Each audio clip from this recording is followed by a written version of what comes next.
said it all along. I guess the plan was to play 8 guys.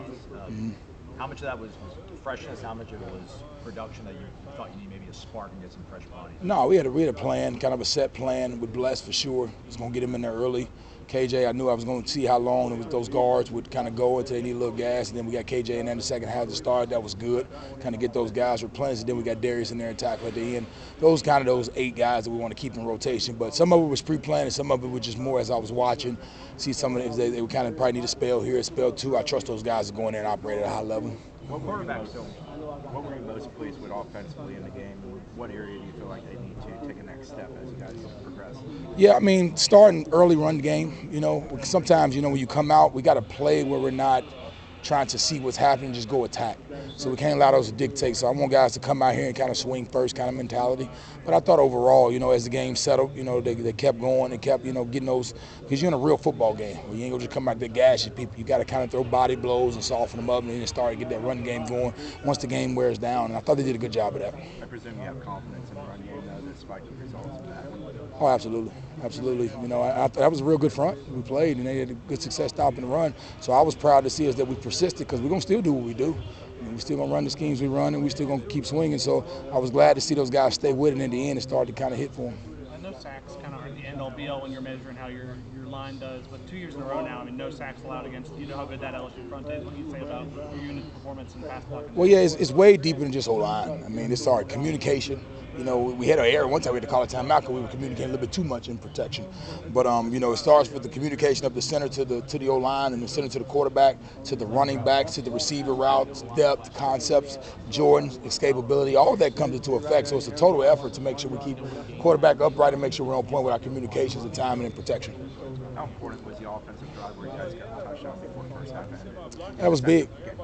I think both of those drives, started early, like 90-some yard drive. I know the first one we had to go quite a while, so it was good to see us kind of start behind and have to kind of jump up to get those drives going once we got the first down. That was positive. What really paid off was our situational work. I mean, we worked coming out, third down. We had a lot of good situational work, so our guys mentally were locked in to understand the situation, so I was proud of them for that. How much does it help you to have a quarterback that can have a couple iffy plays, but it's Jordan Travis. He's gonna find himself and settle down, and that's what he did. Yeah, we're hoping we don't have too many of those iffy plays, but I think Jordan just has so supreme confidence that he knows he can, if things break down, he feels like, hey, I can get something done when it breaks down. But sometimes you gotta just say, what, it broke down, let's just live to play another play. We always just say, get us to have one more play. And if we give us to have one more play, that's kind of the mentality of the offense. We'll get you on the next one. Is that the message you gave him too on a couple of those? Oh, absolutely. Just give us one more. Don't give them a chance to get the ball. We say own the football. Right. So at the end, we might do some things that's a little bit risky. Some of them be high reward, but we want to make sure we're coming down with the football. Is that one of the better halves of football, the second half? Just efficiency, scoring, what you guys move the ball? Well, yeah, I thought the guys did a good job of kind of just executing. Early on, emotions, fans, sometimes first guys out there running with the Seminole. Some of that was kind of, you saw the nerves and stuff. I think it's when we settled and got back to execution, because we work our guys. And once they got back to executing, they kind of settled. It was what we expected. You probably weren't noticing it, but on his long touchdown, the celebration that Casey Roddick and Jeremiah Byers had when he scored that touchdown. I don't know if you saw it on film or saw it in the moment. What is that? How does that make you feel watching these guys that came from other places buy in like that, get so excited for Florida State to score a touchdown and go win a football? Well, that's just from the top down with the culture that Coach Norvell brings about just being genuinely and authentically happy for a teammate. If we don't have that, then this is all for nothing. If you're just in this to say, I'm going to do this for me and I'm trying to have my selfish ambition, we all have those, but to fight that every day, to be genuine, authentically happy for everybody else, everybody will reach their goals if we can do that genuinely.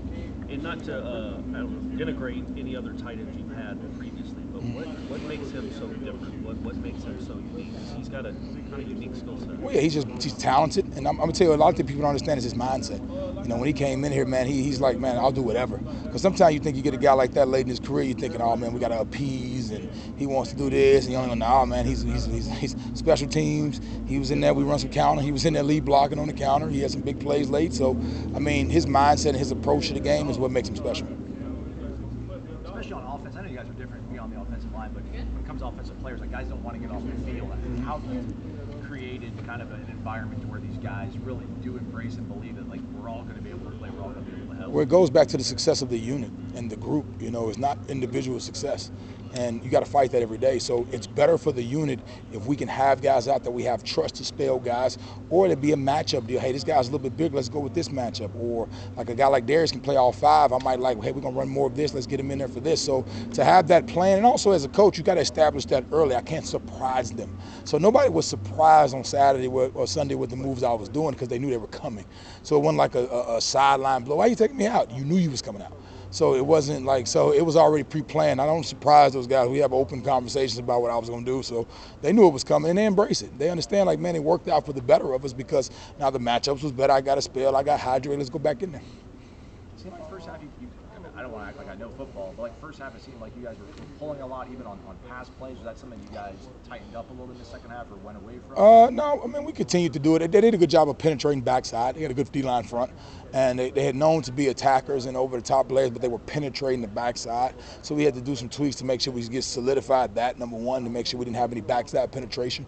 And I think once we got that done, you know, we're still going to be us. I mean, we're still going to do what we execute in our scheme, but I think they're always going to have an answer.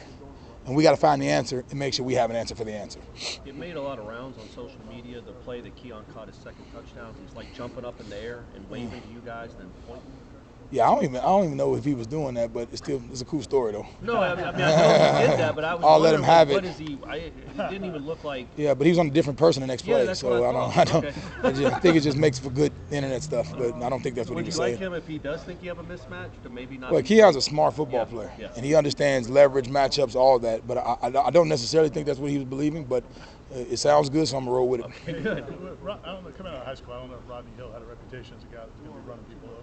How far has he come in that? Well, his confidence in the weight room, you know, with his strength, his power, you know, he's starting to have confidence the way he runs, and also the development of it. Like, this thing is awesome when you have older guys that can come in and teach you how so you can develop your body. So when you get out there and you're playing against one of the premier logos in the country, and you get to kind of run there with confidence because you got confidence in your body, it does something to you. I mean, and he feels inspired, and he was able to go through that process of redshirting and getting a little bit of work, and you start to see it at the end of the season, and now he's starting to keep that progression going. So shout out to Yak and the culture he keeps in that room. Talking about Keon, I know you've talked a lot about the mental side. I mean, we've seen it throughout the preseason, what he could be. What's it say about him? What's he done? I mean, in 3 months since he's been here to have a debut like that on that stage? Man, Keon, it didn't surprise any of us. I mean, we have supreme and max confidence in him. And also, it goes down to the small details that you need to be able to make those kind of plays. So, I mean, he was in the right place, right time, his connection with Jordan. But, I mean, like today, he was out there. I mean, he's a go-to-work type guy, you know. And you see he's not – and he wasn't overly celebrating. I mean, he was happy and joy for the team. But I remember I came to the sideline, I said, how many are you going to get today? He said, I don't even know how many I got. Like, basically, like, he doesn't even – like, he doesn't – think that way. It was just more of, man, whatever we need to do, let's go get it. So, you know, and then you saw our guys and our receivers and everybody happy for him. So it's just building that culture of, can we be genuinely happy for each other? Because if we can do that and we can support each other, you know, we can cause some trouble. No problem. Appreciate it, Alex.